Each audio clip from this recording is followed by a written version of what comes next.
Assalamualaikum warahmatullahi wabarakatuh. Perkenalkan, nama saya Ahmad Ridwan, kelas F3 dari guru SMA Malala.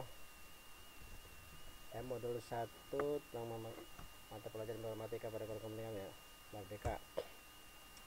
Sistem mata pelajaran informatika pada kurikulum Merdeka dirancang dalam bentuk 4 konsep ilmuwan, informatika, konsep berpikir, komputerisasi, konsep literasi, konsep pembelajaran informatika yang inklusif.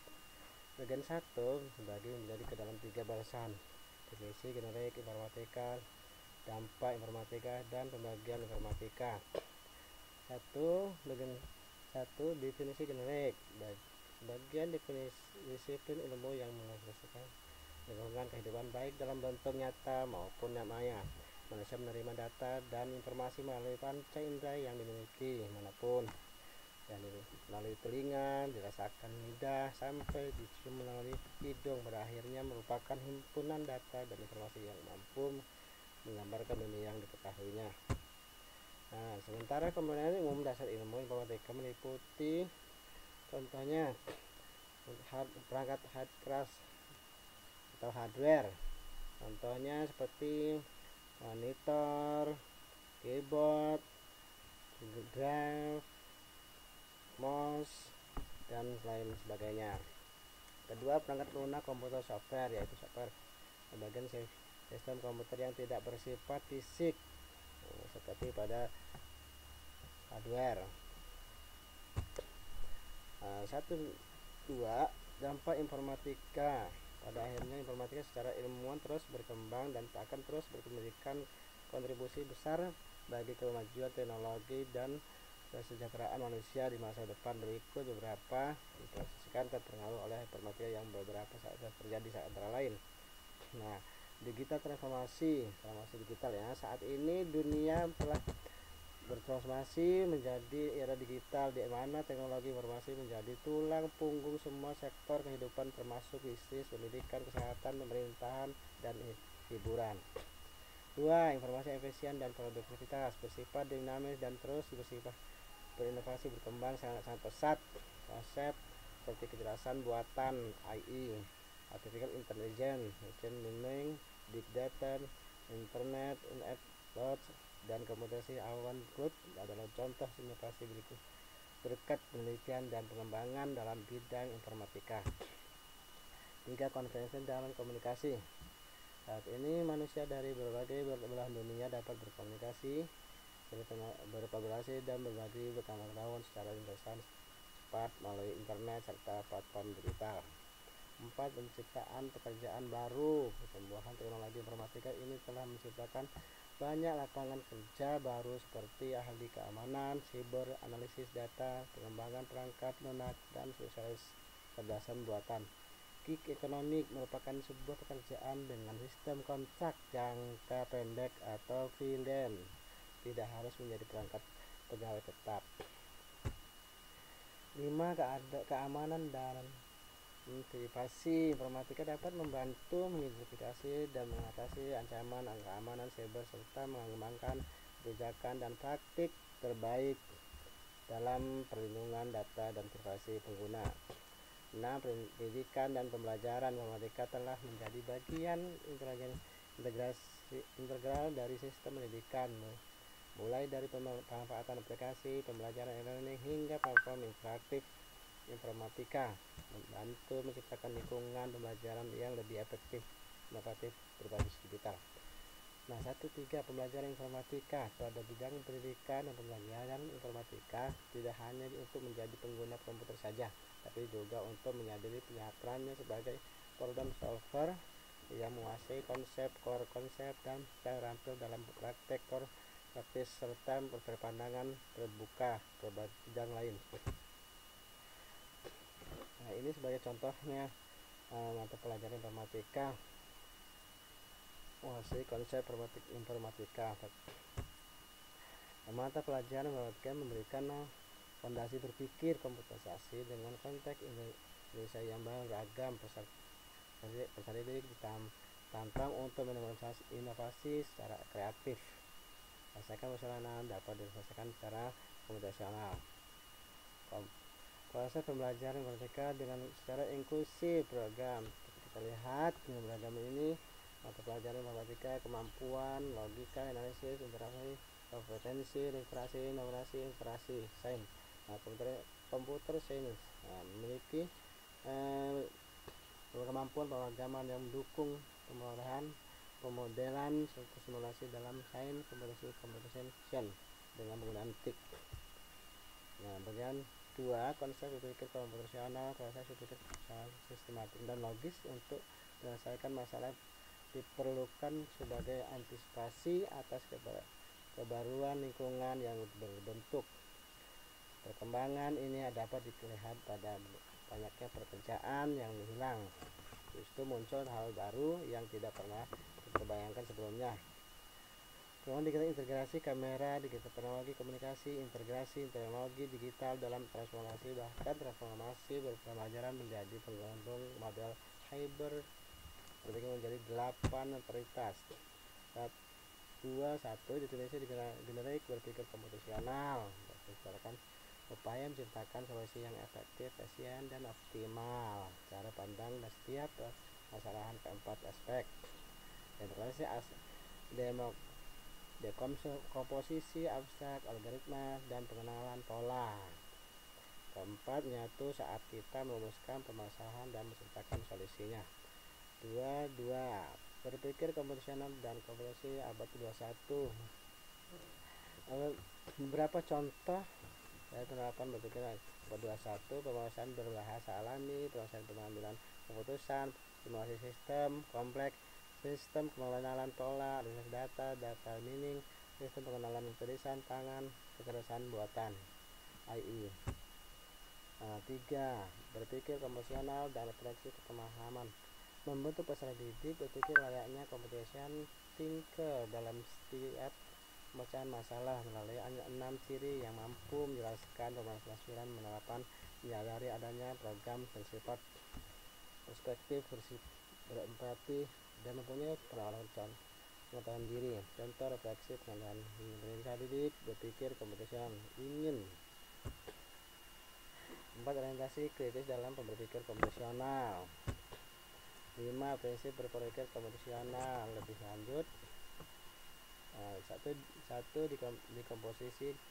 2. Pengenalan pola, abstraksi, dan algoritma. 6. Konsep sistem terintegrasi dalam berpikir komputasional. Input hardware sistem komputer yang secara umum dimodelkan oleh fenomen seperti sistem tubuh manusia dalam bentuk input device, proses device, dan output device. CPU, proses device CPU memiliki control unit, arithmetic logic unit. Output menjadi aktuator yang melakukan reaksi terhadap input. 7. Desain penerapan di sekolah. Guru berpikir komputasional, pembelajaran berpikir komputasional, pembelajaran berbasis keaktifan peserta didik, cara berpikir dalam menghadapi permasalahan, cara memahami. Ini alurnya. 8. Contoh penerapan berpikir komputasional. Contoh penerapan berpikir komputasional dalam bentuk soal latihan. Sebuah mobil tanpa pengemudi tidak dapat kembali ke garasinya karena berhenti di sebuah lokasi sebab baterainya habis. Berkat sensornya mobil tersebut menemukan sebuah tempat parkir dan mengirimkan posisi objek yang ada di sekitar. Nih, pada contoh hasil sensor adalah sudah mobil merah ya, namanya sensor mengirimkan hasil sensornya sebagai berikut 0,5 90. Tantangannya, mobil manakah yang hilang berdasarkan hasil sensor ini? Ada 4 mobil: kuning, abu-abu, merah, dan biru. Ini pilihan jawabannya A, B, C, dan D. Jawabannya adalah tepatnya mobil merah. Nah, mobil merah di mana di tengah sisi kanan pada peta adalah sebagai yang hilang. Mobil merah, mobil yang hilang memiliki benda 5 meter di depannya, benda 4 meter di sisi kanannya. Ini penjelasannya ya. Berlaku dalam benda dalam jarak 12 meter di sisi kirinya. Sedangkan mobil abu-abu bukanlah mobil yang hilang karena benda-benda di sisi kanan dan kiri mempunyai yang sama jaraknya. Mobil kuning mobil yang hilang karena objek di belakangnya hijau jauh lebih. Nah, mobil biru bukanlah mobil yang hilang. 8 daripada objek di belakang lingkaran hitam kecil. Mobil merah adalah mobil yang hilang. Objek di depan dan di belakang sama-sama dekat, dan objek di sisi kanan blok abu-abu jauh lebih dekat daripada objek di sisi kiri lebih biru. Bagian tingkat literasi digital terbagi menjadi 5: literasi digital, dominasi digital, difusi literasi digital, tantangan literasi digital, literasi digital, dan terampil abad 21. 5 penerapan literasi digital di lingkungan sekolah. Nah, literasi digital di keterangannya komunikasi telah berkembang dengan kecepatan dan jangkauan global yang belum pernah terjadi sebelumnya seperti saat ini. Seperti grafis, sensorik, dan multimedia pada perangkat digital dengan sensor motorik sensitif. Namun bersifat berkembangnya menjadi multimodal. Teks multimodal ini merupakan panduan teks tertulis dan verbal dengan gambaran, audio, atau bahkan dengan video. Nah, independen seperti ini hidup tumbuh dalam kebebasan digital. Ini kebebasan kebebasannya fun, general dan cenderung menjalani hidup mereka dengan cara yang menyenangkan, yang senang. Nah, tidak ada kesulitan. Ekspresif.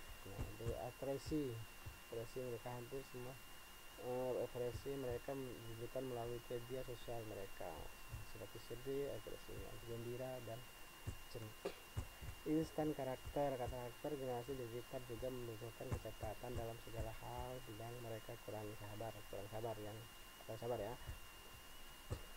Eksploratif, mereka suka mengeksplorasi pengalaman. Mereka berani dengan melakukan dukungan teknologi tersedia. Sharing donasi. Nah, ini selalu sharing berbagai informasi di belahan dunia kita. Interaktif, jenis komunikasi mereka pilih adalah komunikasi yang responsif, feedback antar teman, komunikasi video dan teman dan lain-lainnya.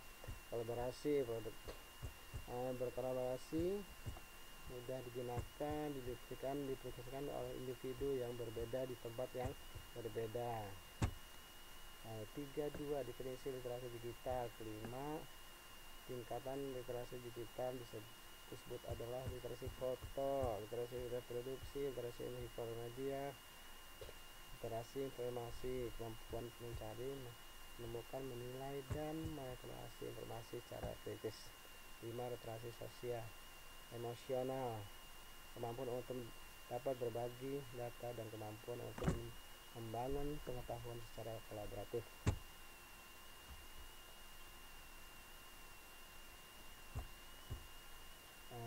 3.4 literasi digital keterampilan abad 21.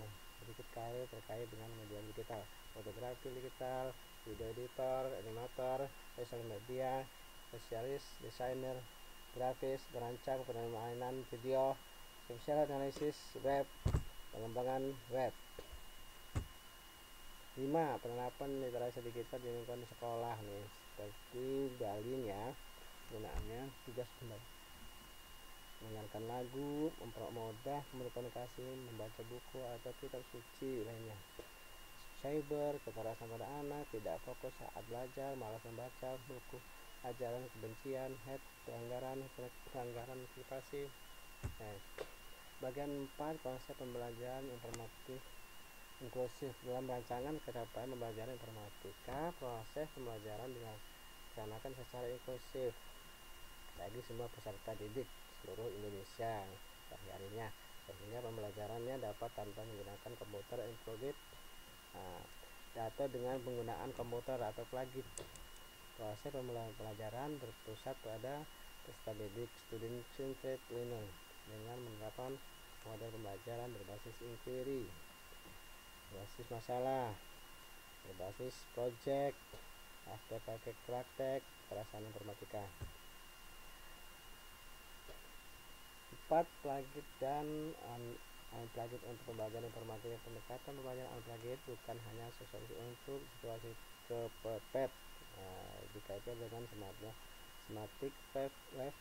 Unplugged hanya di sisi menurun dari semantik web, sedangkan sisi menarik dari semantik web berupa pemahaman konsep tetap harus disampaikan dalam pembelajaran. Pendekatan pembelajaran unplugged memerlukan kemampuan hard testing atau memanen gagasan dan researching atau mencari sumber referensi tingkat tinggi sehingga aktivitas tidak asal-asalan, melainkan berencana dan terkait konsep materi yang menjadi pokok bahasan. Sebagai catatan akhir, mohon diingat beberapa hal penting berikut terkait unplugged. 4.2. Penerapan pembelajaran unplugged. Untuk melakukannya, berikut adalah beberapa langkah praktikal dalam melakukan pendidikan didik untuk menjamin keterapaian pembelajaran. Melaksanakan asesmen awal di awal pembelajaran, mengenal kemampuan dasar peserta didik, melakukan pengelompokan hasil asesmen, pemberian intervensi dan aktivitas pembelajaran sesuai dengan kemampuan dan karakteristik peserta didik, memonitor perkembangan peserta didik dan memberikan dukungan yang dibutuhkan, biasanya dengan metode scaffolding. Sekian, terima kasih. Modul 1 untuk kelas IF 3 fase E. Assalamualaikum warahmatullahi wabarakatuh.